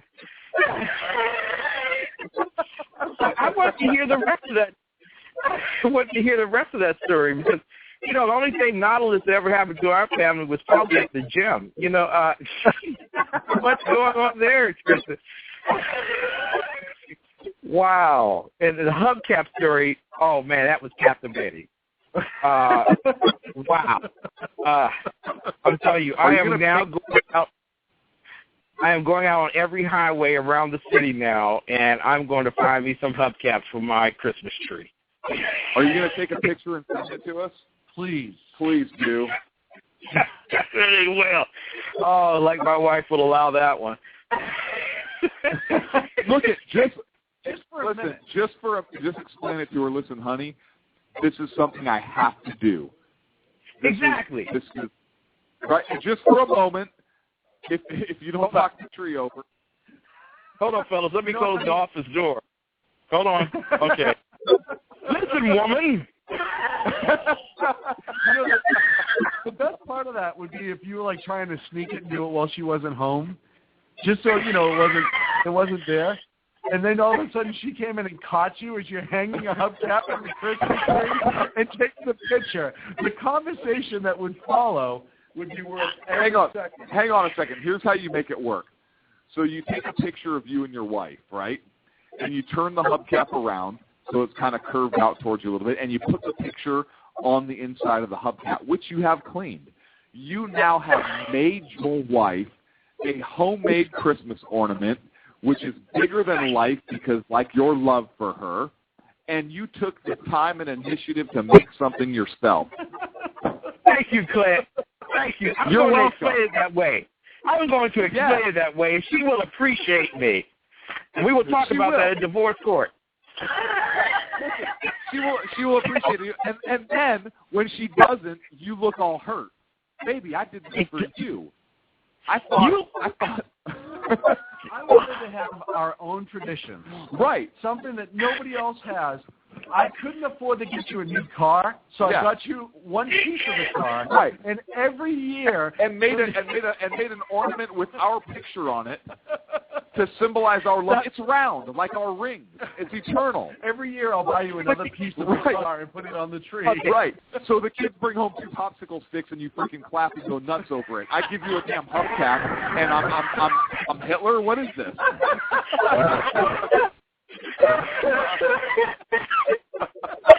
Oh my goodness! I can just imagine her right now. Cigarette to her lip, poked out, looking straight at me, and saying, "Is that the best you could do?" All that. You got full hubcaps and no car. What does that say about Mom? Okay, she was absolutely right. Yeah. Oh, and she's like, the rest of that car better be out in that driveway. I And a key better be in my stocking. I think we have Rooster back on. Rooster, are you there? I'm here. Oh, thank goodness. By the grace of Sacco, you are here. I know. Sacco finally did something right tonight. Thank you so much, Sacco. About time I can't plug a guitar on the soundboard, but you should get Rooster back. Hey, Rooster.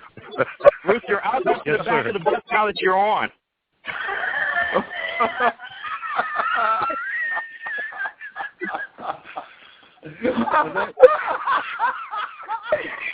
That's a good one, Franklin.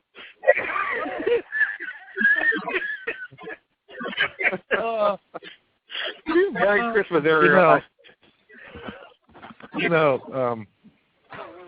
had a lot of that last Saturday night. And, yeah, I got to tell you that Kel, who's in the chat room right now, saved me. And Kel has agreed. Yeah, Kel has agreed to go on at least this Saturday night with Rooster. Woo! So I'm telling everybody now that that's going to happen. And she, the perfect thing about this is she doesn't know what to expect. No, she didn't know what to expect Saturday night too. She did a heck of a job though. It was it was tough going, and we had that early on too, where once the trolls find your room, they all decide to try to jump in. So, yeah, but here's the deal. I like the trolls. I want them, and I'm going to embrace the trolls. I know. I look forward to seeing how you deal with the trolls. Now, before we get into that, Rooster, I want you to continue on your story before you were cut off, please. Okay, where was I cut off? You were cut off at the Nautilus. Like most men. I was... That tells you what Ken's mind is right now, the fact that he laughed at the words you were cut off at the Nautilus. Actually, I was telling you my dad served on the Nautilus. Yes. Okay. So you didn't get any of my funny Christmas story? No, that's what you said you were going to go to. Okay, here's my funny Christmas story. One of the first times I ever stayed away from home for Christmas was when I was at Fort McClenton, Alabama. And I had the duty that night, and there was really nobody there except some MPs, and I was a duty investigator that night. We were driving around in Humvees, and at Fort McClenton they've got a mountain. Fort McClenton is actually in the northwest or northeast part of Alabama, and it's part of the Appalachians. Mm-hmm. And I don't know how it happened. This was actually on Christmas Eve. But somebody came up with the idea to play toilet paper tag. and what it was you took a roll of toilet paper and just immersed it in water. And we would drive around the mountain in Humvees, heaving these wet rolls of toilet paper at each other. And we rolled one down the side of the mountain. Was that Arnold Schwarzenegger? No. I mean, we literally rolled one down the side of the mountain. I wasn't in the Humvee, but I was in the group of Humvees, and nobody got hurt, but we had to call the first sergeant. Oh, that must have been fun. So, wow. The first sergeant came out, he asked what happened, and we told him a deer jumped out in front. And he walked up to the vehicle, and he looks at it, and it's got wet toilet paper all over the vehicle. And he drug his finger across the windshield, and he looked at it, and he looked at all of us, and he said, "Merry Christmas," and he walked away. Told us to go get something to eat. And but the thing that I really remember about that night was, this is the middle of the night, we went to the mess hall and had probably the best meal you ever had in your life. I mean, they really do it up. Thanksgiving, Christmas, they do it up in the military, and I won't forget that night. Well, yeah. See, you're better than me, because I would have done something to the effect of told my first sergeant. Well, see, Santa was driving, and then there was a reindeer that got in the way, and I had to swerve, and so I guess honesty is the best policy in that regard. Well, we had the first sergeant was the best first sergeant ever. I remember he once went to the barracks, and I was the only one in the barracks at the time that was old enough to drink, and there were bottles of Jack Daniels all over the place. and Top said something along the lines of, there's no liquor allowed in the barracks. And I looked up at him and I said, Top, the bottles are empty. And he looked at me and he said, that's a good answer. Hey, and it was deadly accurate, which is even more important. Yes, it was.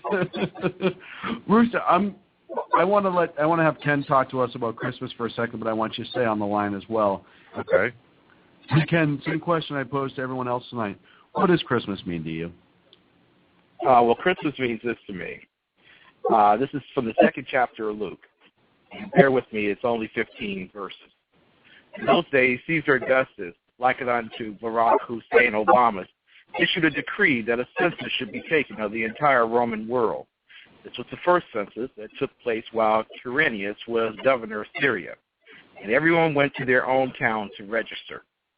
So Joseph also went up from the town of Nazareth in Galilee to Judea, to Bethlehem, the town of David, because he belonged to the house and line of David. He went there to register with Mary, who was pledged to enroll in Obamacare and to be married to him and was expecting a child. While they were there, the time came for the baby to be born, and she gave birth to her firstborn, a son. She wrapped him in cloth and placed him in a manger because there was no guest room available for them. And there were shepherds living out on the fields nearby, keeping watch over their flocks at night. An angel of the Lord appeared to them, and the glory of the Lord shone around them, and they were terrified.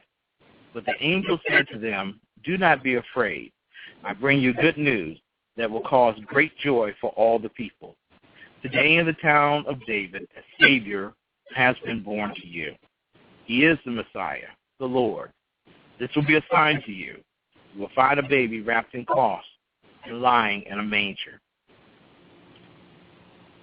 A Savior is born, not one that we promulgate or propagandize or hope upon in this world.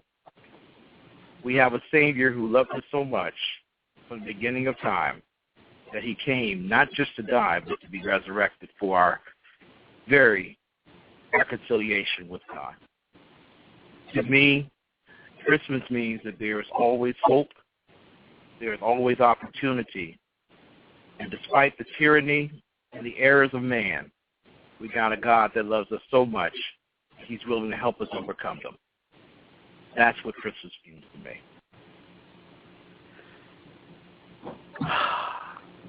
I don't even know how to...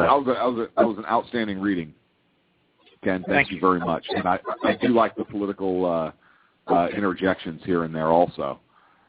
I'm confused.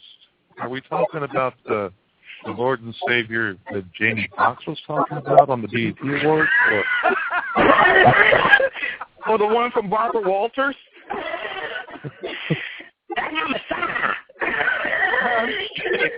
so glad you helped segue out of that, because I'm like, how do I say anything that sounds at all intelligent or even funny after that reading? No, that was absolutely beautiful. I came tonight to bear grace to this particular show, because normally when I come on it's for comedic value, all of it worth 10 cents.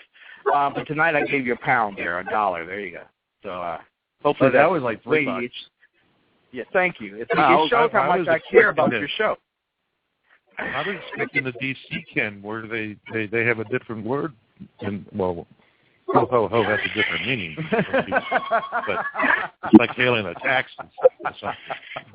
Can I give you a quick funny story? I play a Santa. I play a Santa, and I do it every year for this organization in Washington, D.C. It's on the front of my ExceptionalConservativeShow.com page, and I'll be there this Sunday.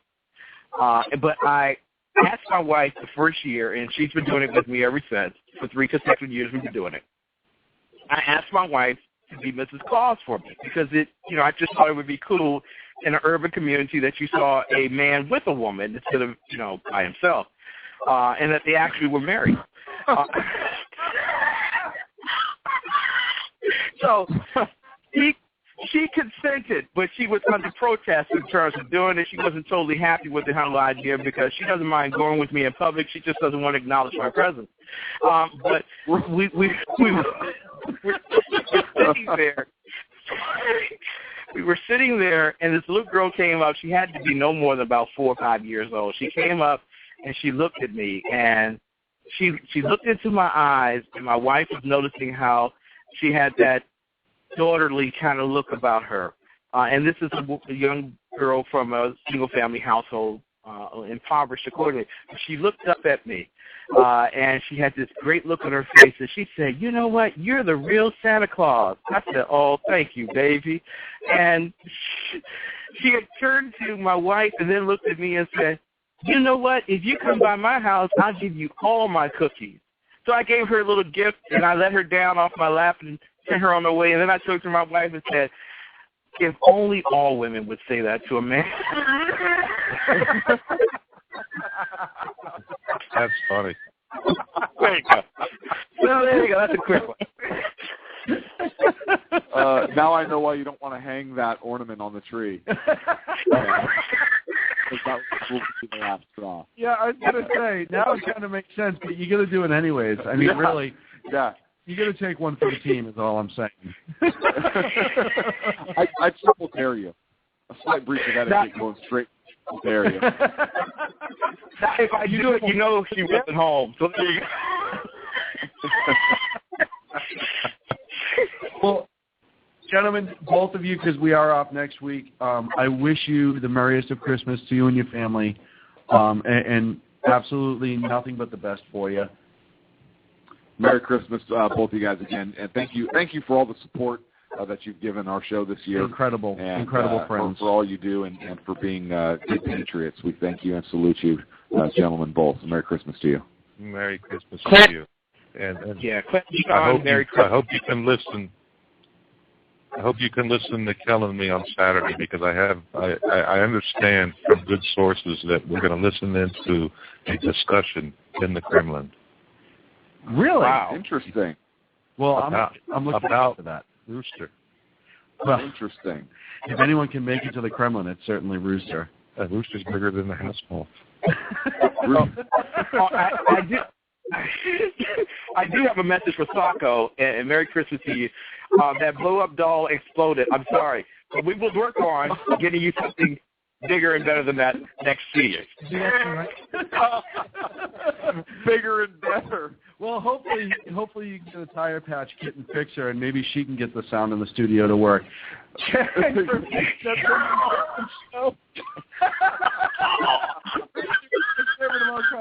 Gentlemen, Merry Christmas to you both.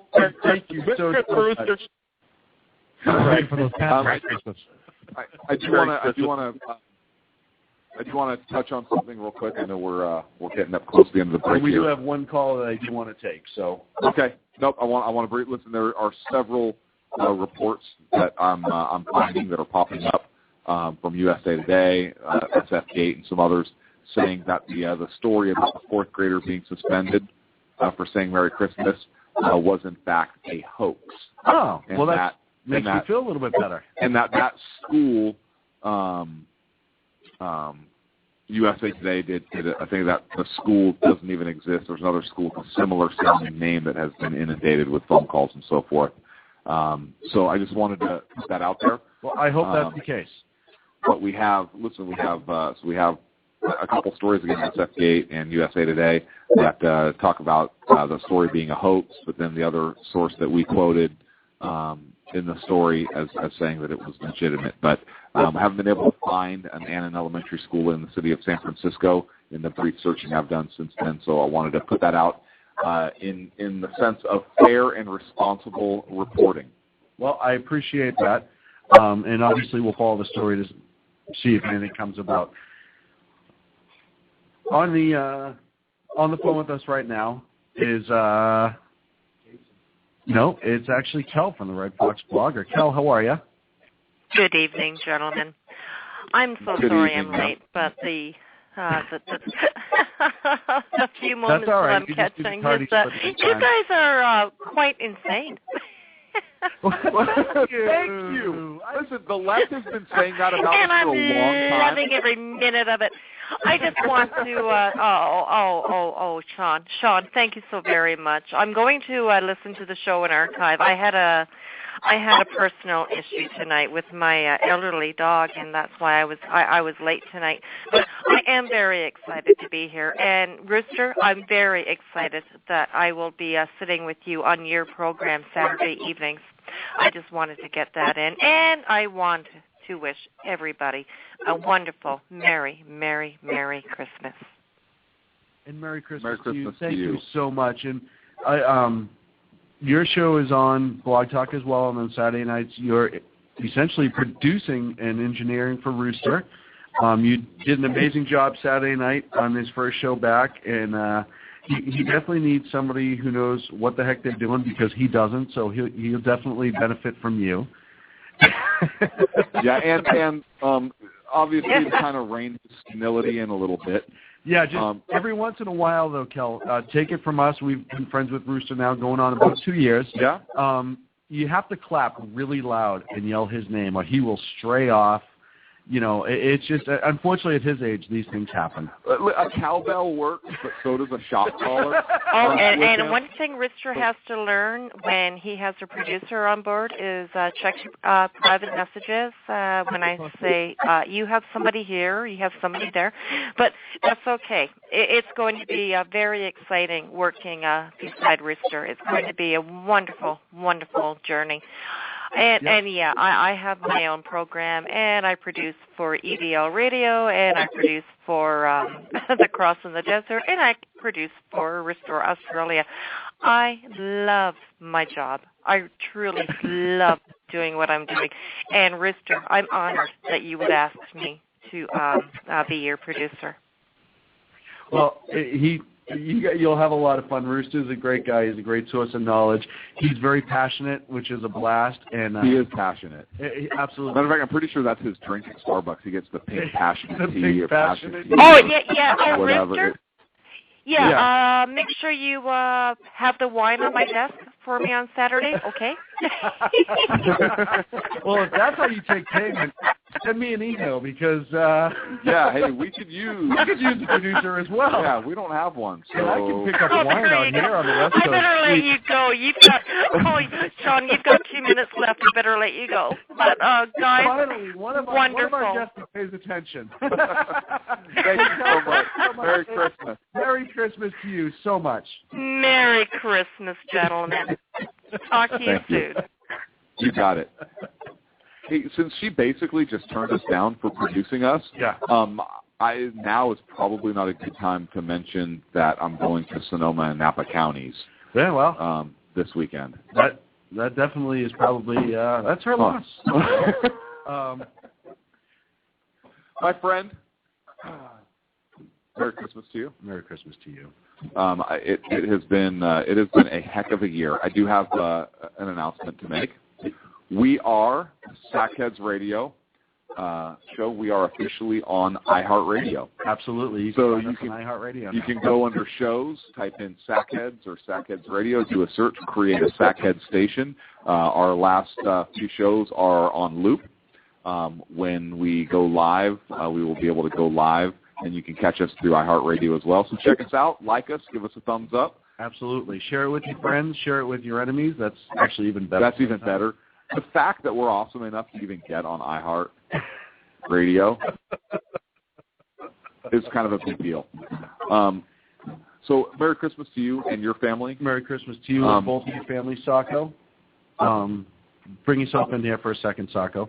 Sacco! Hey, guys. Okay, thank you. Sacco, thank you very much for all your hard work so far this year. Merry Christmas. Both of you guys mean the world to me. You're like family. I really appreciate all that you've done on the show and all that you've done for me as a person, and I mean that from the bottom of my heart. You all are great, and just an absolute joy. I'm so looking forward to the next year and really, really pushing forward. We're going to have so many exciting things coming up in 2014 that I can barely contain myself. I tell you guys, we really wear a diaper. So we really are a Sackhead family, and it's you guys are. I look to you guys like my brothers, and thank you guys both for everything. I'm very excited about the show and what we have coming up. for the new year. Listen, we did actually legitimately have live music set up for tonight. There was something that came up, and it's just one of those things. But I'm very excited about our show, what we have going on, all of the friends we've made this year that have stuck with us. Thank you all. And to all of our listeners, God really, bless thank you so much for everything you guys have done. Yeah, you guys, we joke all the time that we do this show for us too, but we keep going because of you guys. So thank you, Sacco. 5 years from now, we're gonna look back on this day and laugh. Sacco, 5 years from now, we're gonna listen to any one of our shows and laugh. I mean, we're still gonna be laughing at this 5 years from now, Sacco. It's not really your fault. No, you can't hear my eye roll over the radio. Okay, listen. I'll have to record some music, some Christmas music, and by then it'll be too late. Sacco will be in 2014. Nope, get it done. Sacco, get it done in the next 2 days. Nice. And then we can I'll make one. I'll make one heavy metal. One heavy metal Christmas music, and then we'll go stop. That would be excellent. So to everyone out there, Merry Christmas from here at the Sackheads Radio Studio, from the Silo and the Sackheads Radio family, from ours to yours. Merry Christmas.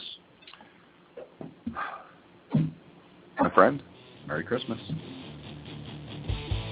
Did you say Harry Christmas? Merry Christmas. No, I said Merry, not Harry Christmas. Harry Christmas. He wasn't talking to you, Sacco. Yeah, you're the only Harry Christmas I know. You're like Chewbacca.